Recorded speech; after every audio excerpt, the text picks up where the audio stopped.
నన్ను బలపరచు క్రీస్తు యందు నేను సమస్తము చేయగలను. దేవుడు మన పక్షమునుండగా మనకి విరోధి ఎవడు? ఆమేన్, ఆమేన్. ప్రైజ్ లార్డ్ అండి, అందరికీ ప్రైజ్ లార్డ్. హల్లెలూయా. పునరుద్ధాన దినం నిమిత్తం ప్రార్థన చేసుకోవడానికి ప్రతి ఒక్కరు సిద్ధంగా ఉందాం. నిర్లక్ష్యము, నిద్రమత్తు దగ్గరికి రానివ్వద్దు. చురుకుదనం, ఆసక్తి కలిగి ఉందాం. ముందుకు వెళ్దాం. సంఖ్యాకాండం తీద్దాం. సంఖ్యాకాండం 14వ అధ్యాయం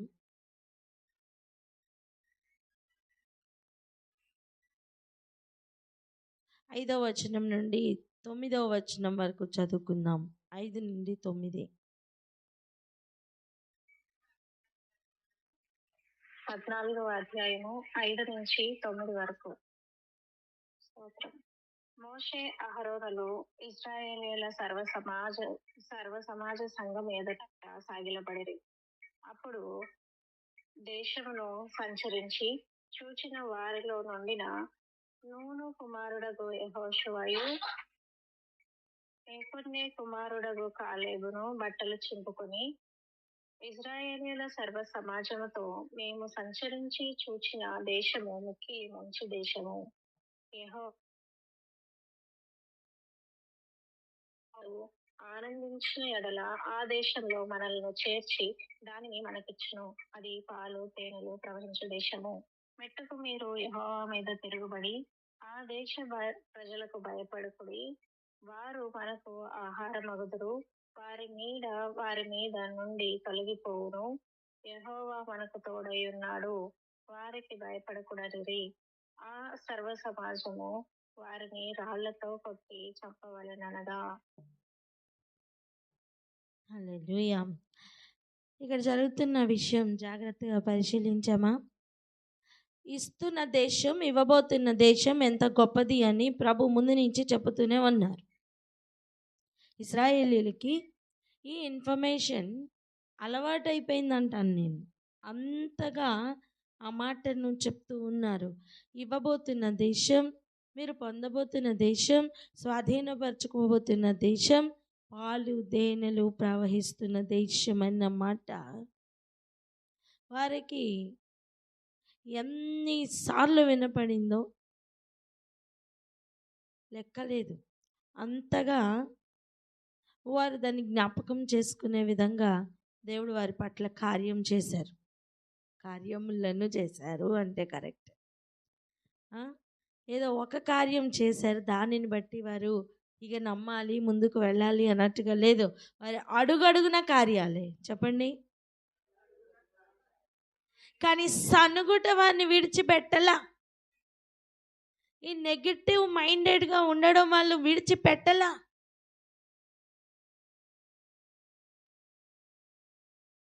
వారికి ప్రభు ఏది చెప్పారో దానిని చూచుటకు వారి శక్తి చాలట్లేదు. నేను అంటాను, వారి గ్రహింపు శక్తి చాలట్లేదు. ప్రభు ఏం చెప్పారు వారికి? మీరు స్వాధీనపరచుకొనబో దేశం ఇలా ఉంటుంది. దానికి అందులో ప్రజలు బలమున్నవారో కాదో, ఈ దేశం పెద్దదో కాదో, చెట్లు ఎలాంటివో మంచివో కావో అన్నీ వెళ్ళి చూడమని స్వయంగా పంపించారు. నేనేమంటున్నా అంటే, ప్రభు దృష్టికోణంతో వాళ్ళు చూడలేకపోయారు. మానవుల దృష్టితో ఈ లోకపు అధికారి ఇస్తున్న నెగిటివ్ రిపోర్ట్, ఆ పాజిటివ్ రిపోర్ట్ని తారుమారు చేసే విధంగా వారి ఆలోచన విధానం ఆ లోకానికి లొంగిపోయింది. ఈ 10 మంది ఇస్తున్న రిపోర్ట్ వలన ఇశ్రాయేలీల సమాజపు వారందరూ కూడా ఏడవడం ప్రారంభించారు. గందరగోళం స్టార్ట్ అయిపోయింది. అల్లరి పుడుతూ ఉంది. నాయకుడు అక్కడే ఉన్నా సరే వారికి దేవునికే వాళ్ళు భయపడట్లేదు. ఇక నాయకుడికి ఏం భయపడతారండి? నాయకులకి భయపడే మనస్తత్వం ఉండాలి అంటే మొట్టమొదటిగా వాళ్ళకి దేవుడికి భయపడే అనుభవం ఉండాలి. రెండు కూడా. దేవునికి భయపడితే నాయకునికి కూడా లోబడతారు. భయము, లోబడుట ఇవన్నీ ఒకే కోవకు చెందినవి.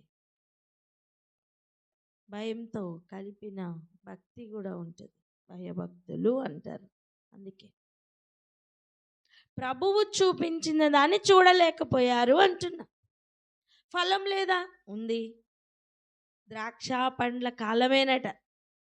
ఆ లోయ మొత్తం నింపబడింది చక్కగా ద్రాక్ష గెలలతో. ఏం ప్రయోజనం? వీరు గ్రహింపలేకపోతున్నారు. చెప్పండి, వీరు గ్రహించలేకపోతున్నారు. ప్రభువు చెప్పేది ఒకటి, వీళ్ళు చూసేది ఇంకోటి. చెప్పండి అన్నమాట.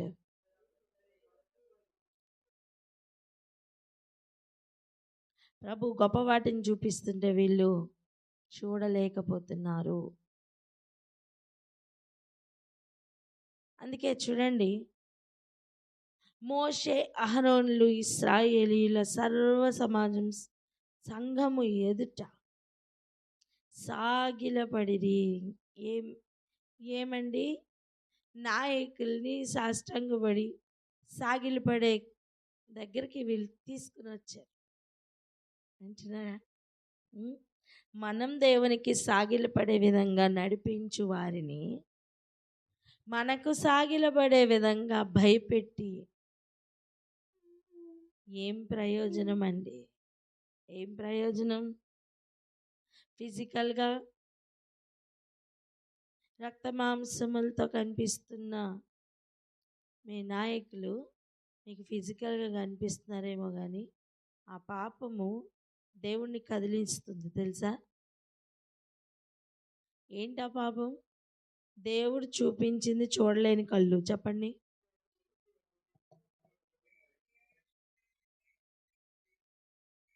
మనకిచ్చిన ప్రతి అవయవం దాని పనిలో ఉండాలి, దాని పనిలో ఉండాలి. వృద్ధి కలిగి చేయవాడు దేవుడే, పని జరిగించేవాడు దేవుడే. అంతెందుకు, ఒకటి పుట్టాలన్న ఆయన అనుమతి ఉండాలి. ఏంటి అది? విశ్వాసం. అందుకే విశ్వాసం నాకు కర్త, కొనసాగించి ముగించువాడు ఆయనే.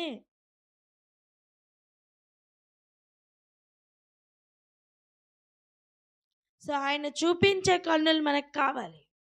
ఆయన ఏం చూపిస్తున్నారో దాన్ని చూడగలగాలి. ఇది ఎప్పుడు సాధ్యమంటే ఆయనతో పాటు నడుస్తున్న అనుభవం ఉంటేనే, ఆయన మాటను అంగీకరించే అనుభవం ఉంటేనే. లేకపోతే పరిస్థితులు ఎలా ఉంటాయో కొద్దిగా ఒక ఎగ్జాంపుల్గా అవన్నీ ఇప్పుడు చూద్దాం.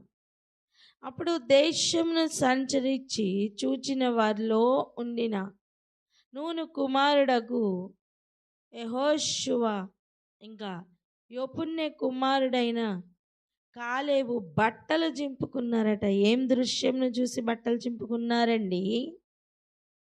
ఏమి దృశ్యమును చూసి బట్టలు చింపుకుంటున్నారు?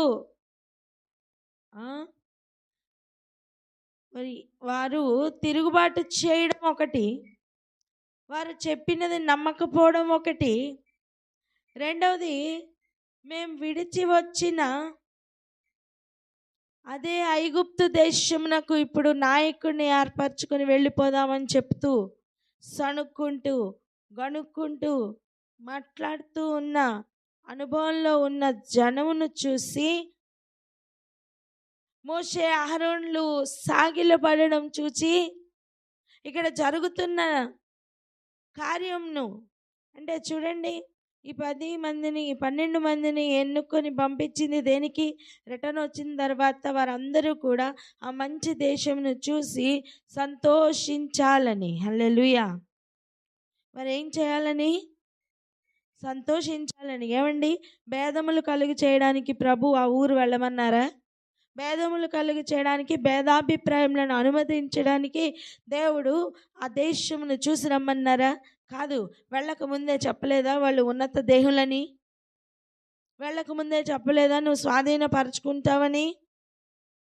అలాంటప్పుడు నువ్వు నమ్మకం పెట్టుకుని ఆయన చెప్పింది ఉన్నదో లేదో చూడడానికే కదయ్యా వెళ్ళాలి.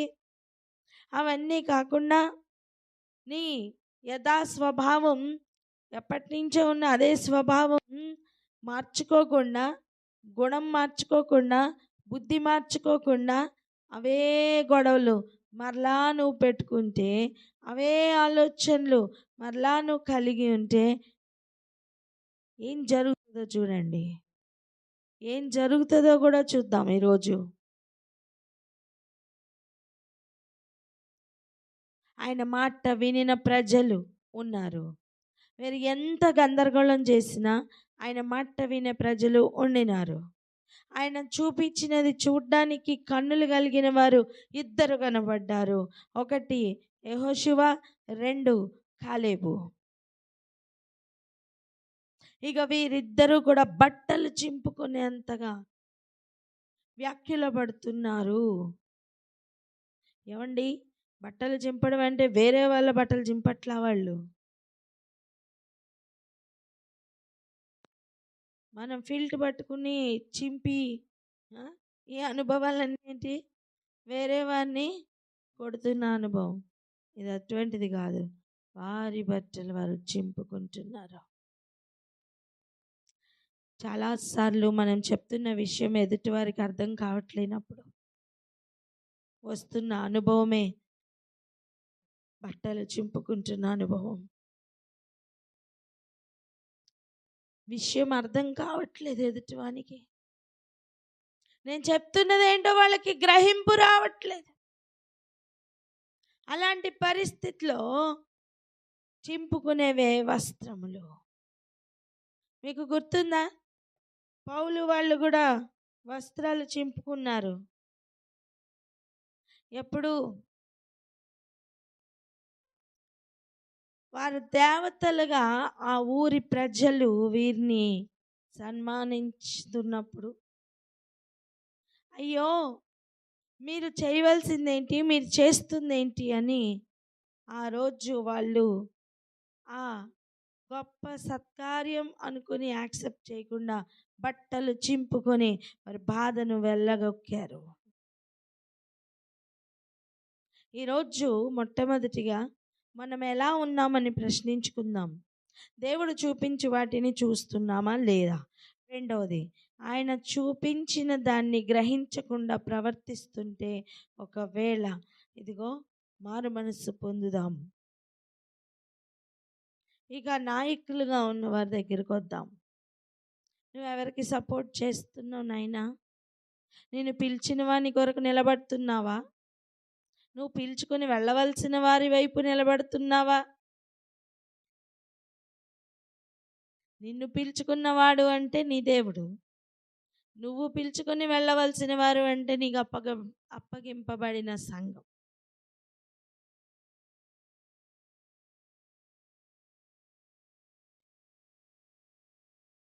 ఇంకా చూడండి, ఇంకా వారు బట్టలు చింపుకొని మాట్లాడుతున్నారు. ఇశ్రాయేలీల సర్వ సమాజంతో మాట్లాడుతున్నారు. మేము సంచరించి చూచిన దేశం మిక్కిలి మంచి దేశం. మీరు ఏదేదో ఊహించుకొని, మీరు ఉన్నాయి లేనివన్నీ ఊహించుకొని నెగిటివ్ రిపోర్ట్ తీసుకుని వస్తున్న 10 మంది మాటలు విని ఆ మంచి దేశమును మీరు అనుభవించలేకపోతున్నారు, ఆనందించలేకపోతున్నారు. వాటి ఫలం ఇక్కడ మన చేతిలో ఉంది ఆల్రెడీ రుజువుగా. అది ఎంత పెద్ద గెల, ఎంత సారవంతమైన నేల, ఇంకేం కావాలి?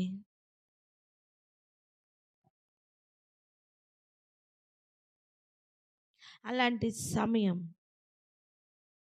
వారు మాట్లాడుతున్న మాట, యెహోవా మన యందు ఆనందించిన ఎడల ఆ దేశంలో మనలను చేర్చి దానిని మనకిచ్చును. ఎప్పుడు మనకిచ్చును? యెహోవా మన యందు ఆనందించిన ఎడల. నువ్వు ఆయన సన్నిధిలో ఆనందిస్తే ఆయన నిన్ను బట్టి ఆనందిస్తారు. నువ్వు ఆయన నామమును బట్టి సంతోషిస్తే ఆయన నిన్ను బట్టి సంతోషిస్తారు. ఆయన మాట అంటే ఇష్టం లేదు, ఆయన ఆజ్ఞ అంటే ఇష్టం లేదు, కరెక్షన్ ఇష్టం లేదు, ఏమీ ఇష్టం లేదు. అప్పుడు నిన్ను బట్టి ఆయనకి సంతోషం ఎలా వస్తుంది నాన్న? ప్రపంచంలో అంటే వారికి ఉన్న ప్రపంచం ఎంతమంది ఇప్పుడు వెళ్ళారు? 12 మందే వెళ్ళారు. 10 మంది తెచ్చిన రిపోర్ట్ దేవుడు చెప్పిన విధంగా లేదు, దేవుడు చూపించిన విధంగా లేదు. దానికే వారు బట్టలు చింపుకొని మరి చెప్తూ ఉన్నారు, మెట్టుకు మీరు యెహోవా మీద తిరుగుబడకుడి. ఫైనల్లీ మీరు ఆయన మాటకు తిరుగుబడద్దు, ఆయనకు తిరుగుబడద్దు. నువ్వు ఆయన మాటకు తిరుగుబడుతున్నావంటే ఎవరితో వైరం పెట్టుకుంటున్నావు తెలుసా? డైరెక్ట్గా దేవునితో. ఏమి ఆటలుగా ఉందా?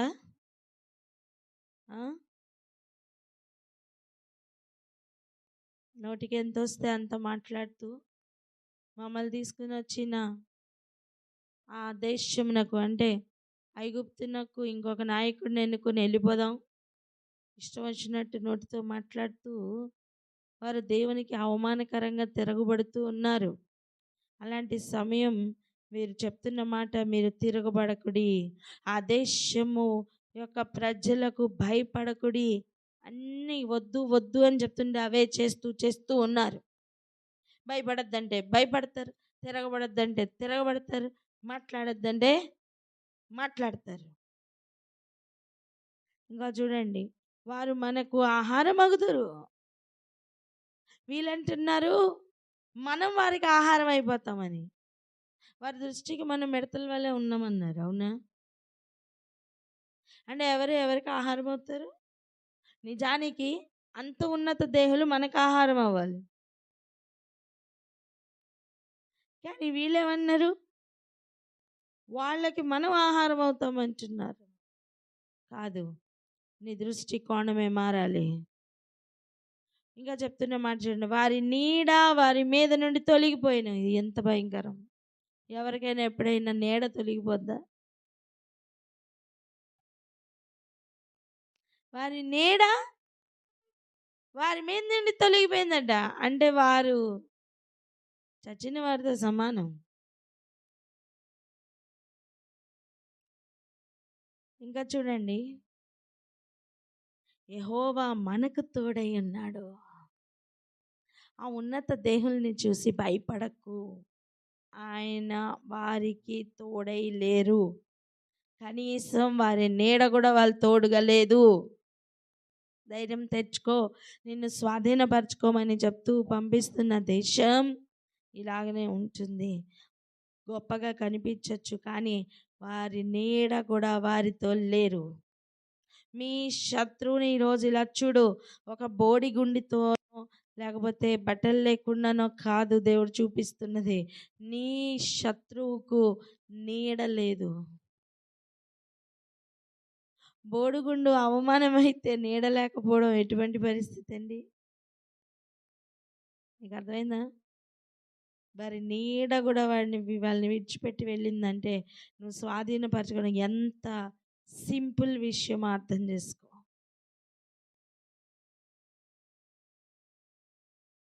ఇంకా చూడండి, వారికి భయపడకూడనిది ఆ సర్వ సమాజం వారిని రాళ్లతో కొట్టి చంపవలనగా. ఇది అండి మ్యాటర్.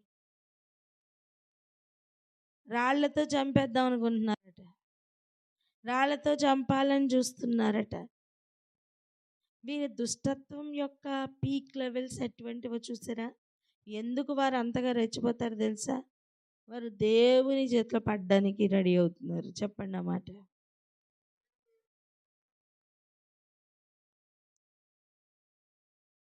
అందుకే వారి కార్యములను త్వరపడి చేస్తున్నారు. రాళ్లతో చంపడానికి కూడా వెనకాడకుండా వచ్చేసరి. ఎవరండి రాళ్లతో చంపాలనుకున్నవారు? బయట వాళ్ళ కాదు. నెగటివ్ రిపోర్ట్ తెస్తున్న వాళ్ళు పాజిటివ్ రిపోర్ట్తో ఉన్న వారి మీద తిరుగుబాటు చేశారు. ఆనాడైనా ఈనాడైనా జరుగుతున్న విషయం అదే. నువ్వు సత్యం కొరకు నిలబడాలి అంటే అబద్ధంలో ఉన్న వారందరూ నీ మీద తిరుగుబడతారు. నువ్వు ఒరిజినల్ కాపీ వైపు ఉండాలి అంటే ప్రతి జెరాక్స్ కాపీ నీ మీద తిరగబడి నువ్వే లేకుండా నేను చంపాలని ప్రయత్నం చేస్తాయి. ఎన్ని యాంగిల్స్లో చెప్పినా ఈరోజు అది గ్రహించి తీరవలసిందే. ఎందుకు తెలుసా? ఆ పాయింట్లో నువ్వు నిస్సహాయంగా నిలబడతావేమో. నేను అంటున్నాను, నువ్వు స్వాధీనపరచుకోవడానికి వెళ్ళే దేశమును పక్కన పెట్టు, అసలు నీకు ఆటంకం నీ వారితోనే వస్తుంది. అటువంటి సమయం దేవుడు ఎంటర్ అవుతున్నారు. 10వ వచనం, ప్రత్యక్ష గుడారంలో యెహోవా మహిమ ఇశ్రాయేలీయులకు అందరికీ కనబడెను.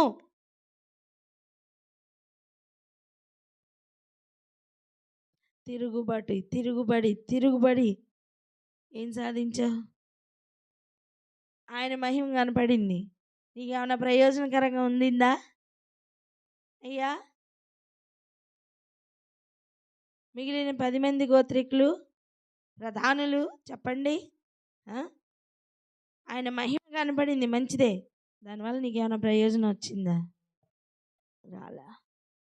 ఏమొచ్చిందో చూడండి. 11వ వచనం, యెహోవా అడుగుతున్నారు, ఇక ఎన్నాళ్ళ వరకు ఈ ప్రజలు నన్ను అలక్ష్యం చేయుదురు? ప్రభు ఈరోజు సృష్టిగా సంఘములన్నిటినీ చూసి అడుగుతున్న ప్రశ్న, ఎంతకాలం వీరు నన్ను అలక్ష్యం చేస్తారు? మనుషులు అడుగుతున్న ప్రశ్న కాదు, దేవుడు స్వయంగా అడుగుతున్న ప్రశ్న వ్యక్తిగతంగా. ఎంతకాలం నన్ను అశ్రద్ధ చేస్తావు? ఎంతకాలం నన్ను అలక్ష్యం చేస్తావు అని అడుగుతున్నారు. అలక్ష్యం చేయడానికి మేనిఫెస్టేషన్ ఎలా వచ్చింది? ఆయన చూపించినది చూడలేని కళ్ళు, అంతే. ఎంతకాలం నన్ను అలక్ష్యం చేస్తావు అని అడుగుతున్నారు. రెండవది, ఎన్నాళ్ళ వరకు నేను వారి మధ్యను చేసిన సూచక్రియలన్నిటినీ చూచి వారు నమ్మక యుందురు? ఇంకెన్ని సూచక్రియలు చేయాలని అడుగుతున్నారు. అంతేకాదు, నేను వారికి స్వాస్థ్యం ఇయ్యక తెగులు చేతవని హతము చేసి ఈ జనుల కంటే మహాబలము గల గొప్ప జనము నీ వలన పుట్టించదనని మోషేతో చెప్పగా, మోషే యెహోవాతో ఇట్లను, అలాగైతే ఐగుప్తీయులు దానిని గూర్చి విందురు. నీవు నీ బలము చేత ఈ జనులను ఐగుప్తుల నుండి రప్పించితివి కదా. వీరు ఈ దేశ నివాసులతో ఈ సంగతి చెప్పి ఉందురు. యెహోవా అను నీవు ఈ ప్రజల మధ్యనున్నావనియు, యెహోవా అను నీవు ముఖాముఖిగా కనపడువాడవనియు, నీ మేఘము వారి మీద నిలుచుచున్నదనియు, నీవు పగలు మేఘస్తంభంలోను రాత్రి అగ్నిస్తంభంలోను వారి ముందర నడుచుచున్నావనియు వారు విని ఉన్నారు కదా. అలాంటిది ఇన్ని కార్యాలు వీరు గుర్తుంచుకోకపోయినా శత్రువులు గుర్తుంచుకున్నారు. శత్రువులు గుర్తు చేసుకుంటున్నారు. ఇదిగో, మేలు పొందిన వారు మాటి మాటికి జ్ఞాపకం చేసుకోలేకపోతున్నారు ఆయన ఏం చేశారో. ఆయన ఎన్ని చేసినా సరే ఆయన మీద నిరీక్షణ ఉంచలేకపోతున్నారు. ఆయనను అలక్ష్యం చేస్తున్నారు. అలాంటి సమయం వారు తిరిగి అడుగుతున్న మోషే తిరిగి మాట్లాడుతున్నాడు ప్రభుతోటి, అయ్యా జరుగు, నిన్ను వీళ్ళని నాశనం చేసి నీ ద్వారా కనీసం నేను ఇంకొక జనరేషన్ లేపుతాను. అంటే అర్థం ఏంటో తెలుసా? అబ్రహాం సంతానం అంతటినీ కూడా నేను ఇప్పుడు కొట్టివేసి నీ వలన ఇంకొక సంతానాన్ని నేను నిలబెడతాను అంటున్నాడు. అంటే ఆయన ఒప్పుకోలా. ఇంతకాలం అబ్రహాం దేవుడు, ఇస్సాకు దేవుడు, యాకోబు దేవుడు అనిపించుకుంటున్న దేవుడు ఇప్పుడు మోషే దేవుడుగా పిలవబడ్డానికి సిద్ధమైతే కూడా మోషే అంగీకరించలేదు. అయ్యా, నువ్వు ఇంతవరకు చేసిన కార్యం ఏమైపోవాలా?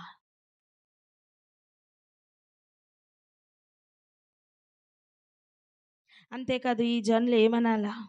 ప్రమాణపూర్వకంగా తాను ఈ జనులకు ఇచ్చిన దేశమందు వారిని చేర్చుటకు శక్తి లేక యెహోవా వారిని అరణ్యంలో సంహరించెనని చెప్పుకొందురు. నీవు చెప్పిన మాట నిరర్థకమైపోతుందయ్యా. నీ మాట నెరవేర్చబడకుండా ఆగిపోతుందయ్యా. నీ మాటకు అటువంటి చరిత్ర లేదయ్యా. నీవు ఒకసారి పలికితే భూమి ఉన్నా లేకపోయినా, ఆకాశం ఉన్నా లేకపోయినా, అవి గతించిపోయినా, నీ మాట గతించకపోవడమే కాదు, ఆ మాట నెరవేర్చకుండా కూడా ఉండద్దు. ఇది నీ చరిత్ర.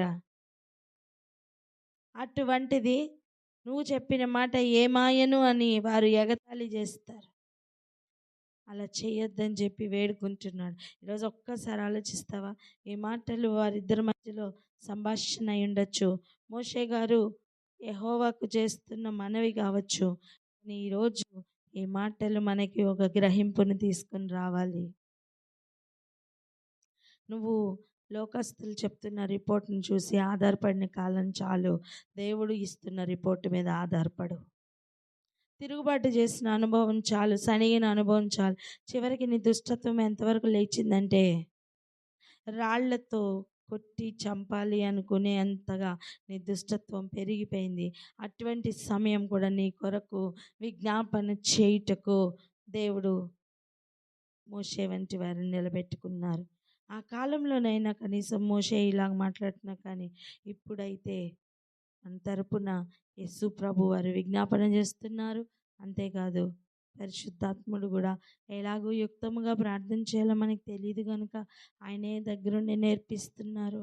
ఇంతగా ఇంతగా వారు నేర్పిస్తున్నప్పుడు మనం చేయాల్సిన పని ఒకటే, లోబడి ఉండుట. చెప్పండి. మనకి ఎలా అనిపిస్తుంది తెలుసా? ఏంటి నీ మాట వినాలి, నీ మాట వినాలి, నీ మాట వినాలి, అందరి మాట వినాలి, నేను ఎవరు అసలు అని చిరాకు వచ్చేస్తూ ఉంటుంది. కాదు, బట్టలు చింపుకున్న అనుభవంలోనికి వెళ్తేనే ఇవన్నీ మాట్లాడే అనుభవం కూడా వస్తుంది. సమాజ సంఘం పట్ల ఒక బాధ్యత ఉంటేనే ఈ మనసు వస్తుంది.